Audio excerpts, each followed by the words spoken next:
맨유의 몰락의 축구 팬들은 맨유 패배에 집중을 합니다. 왜 패배를 했냐는 거죠. 패배가 많았기 때문에 몰락이라고 말합니다.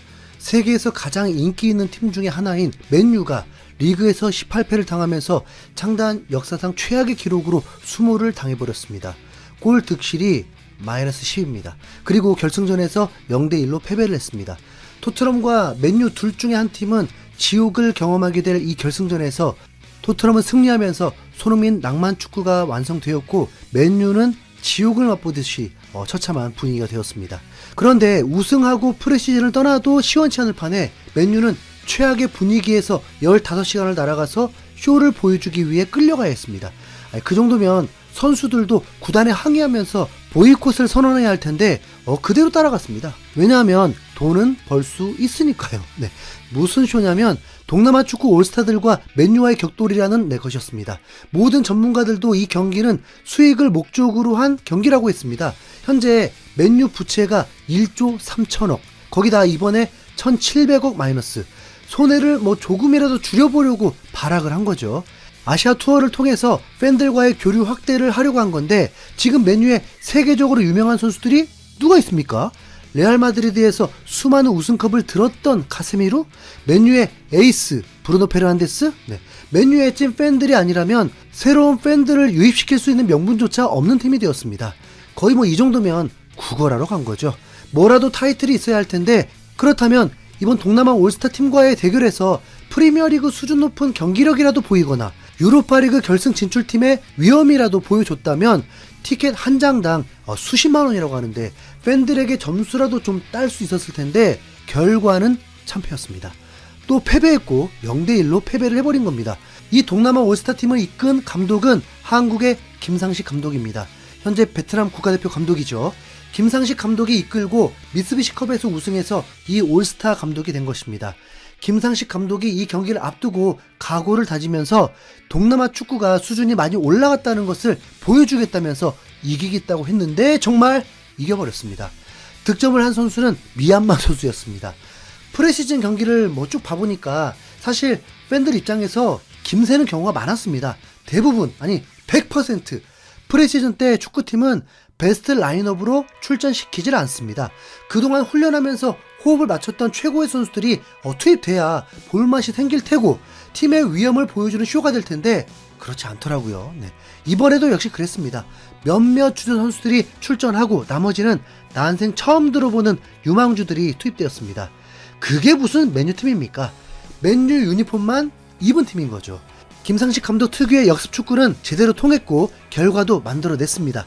분명 김상식 감독이 큰 일을 해낸 건 맞는데 이 경기가 결과 자체가 큰 의미를 둘 수는 없습니다. 맨유가 그냥 돈 벌러 간 것 뿐이라는 거죠. 자, 그런데 말입니다. 이 경기를 통해서 맨유의 패배보다 다른 부분에 집중하고 싶습니다. 맨유의 가장 큰 문제는 패배가 아니라 바로 골입니다. 골! 동남아 올스타와의 경기에서마저 맨유는 무득점이었습니다. 결승전에서도 무득점이고요. 마지막 38라운드에서는 아스톤빌라 골키퍼 퇴장으로 인해서 수적 우위를 통해 골이 나오고 나머지 한 골도 페널티킥 골입니다. 맨유는 세계적인 팀이라면서 골을 못 넣습니다. 올 시즌도 보면요, 맨유는 역대 최악의 득점 기록입니다. 38경기에서 44득점. 이 팀 득점 기록은 리그 16위 기록입니다. 아시죠? 토트넘은 리그를 포기하고도 랭킹 7위였습니다. 경기당 1.2골입니다. 다른 리그들을 보니까 44골 이하도 수두룩 하긴 하더라고요. 하지만 팀의 선수 퀄리티 자체가 다르잖아요. 아니, 더 냉정하게 말해서 몸값 자체가 다르잖아요. 왜 비싸겠습니까? 아니, 골을 잘 넣거나 골을 잘 넣도록 돕는 선수들이라고 해서 비싼 건데 어떻게 44골밖에 못 넣냐고요. 최다골이 브루노인데 이 선수 페널티킥 3골 빼면 5골이고 그나마 아마드가 8골 넣은 겁니다. 맨유가 정말 잘못한 건 선수 영입을 잘못한 거죠. 가치도 없는 선수들을 엄청나게 비싸게 사왔고 호일룬, 지르크지 이 선수들은 최악의 스트라이커였습니다.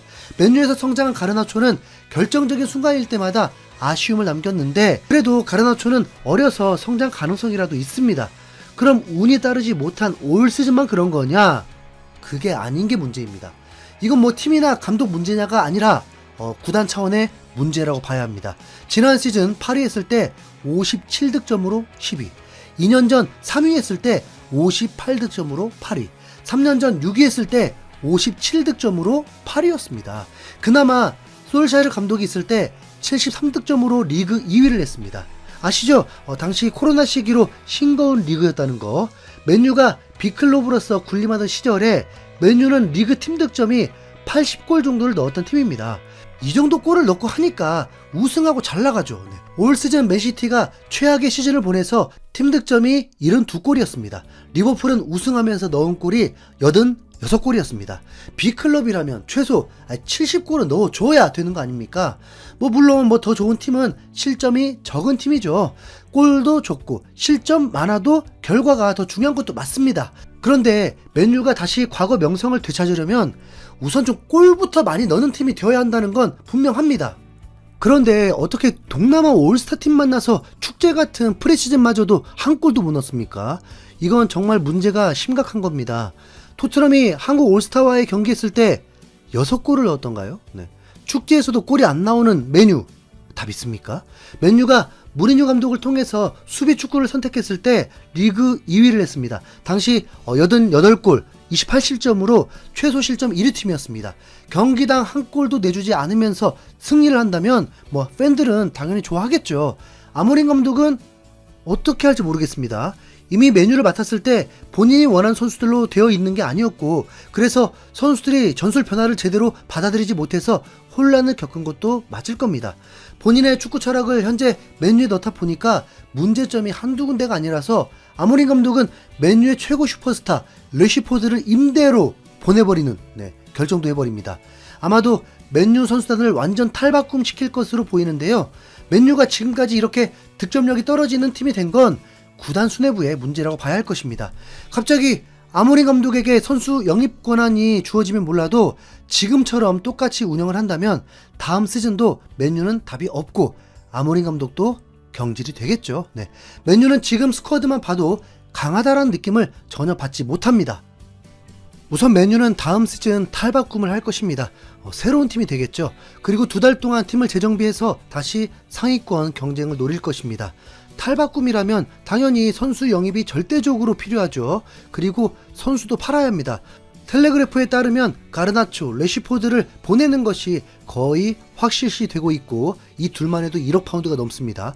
그리고 브루노도 이탈 가능성을 염두하고 있고 산초, 안토니, 말라시아, 호일룬, 카세미로, 에릭센 다 떠날 것이 확실해 보입니다.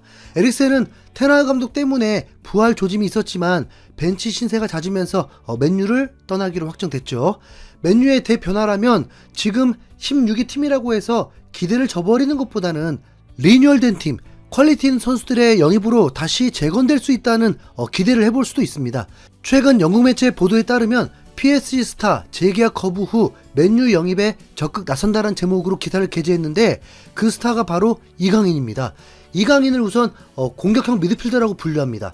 사실 이강인이 파리 생제르맹에 오기 전엔 이강인은 무조건 미드필더였습니다. 그런데 엔리케 감독이 미드필더보다 공격수로 기용을 더 많이 했죠. 엔리케 감독은 미드필더에서는 들어갈 자리가 없어서 공격수로 분류했는지는 모르겠습니다만 이강인은 공격형 미드필더로서 가장 많은 장점을 가지고 있는 선수입니다. 어쨌든 득점 기회를 만들어주는 건 일가견이 있죠. 그리고 기회가 왔을 때 슈팅 또한 매우 좋고요. 맨유가 공격력 강화를 위해서 골이 필요하다면 이강인은 매우 좋은 옵션이 될 것으로 봅니다. 그리고 기존의 베스트 멤버가 만들어진 상황에서 끼어 들어간다면 그것도 쉽지 않겠지만 맨유가 리빌딩을 하면서 아모린 감독과의 합작이라면 구단이 이강인을 필요로 하고 아모린 감독 전술에 이강인은 매우 잘 어울리기 때문에 팬들이 원하는 프리미어리그에서 출전 기회도 많을 수도 있습니다. 아모린 감독은 짧은 패스 중심의 빌드업을 원하기 때문에 이강인만큼 좋은 선수도 없죠. 맨유가 15위를 한 건 일시적 현상입니다. 레스터 시티가 우승한 것과 맞먹는 기적 같은 일이죠. 태어나서 이런 상황을 봤다는 것도 인생 살아가는데 도움이 됩니다. 무슨 일이든 일어날 수 있다. 이강인도 맨유로 이적하는 일 왜 안 돼요?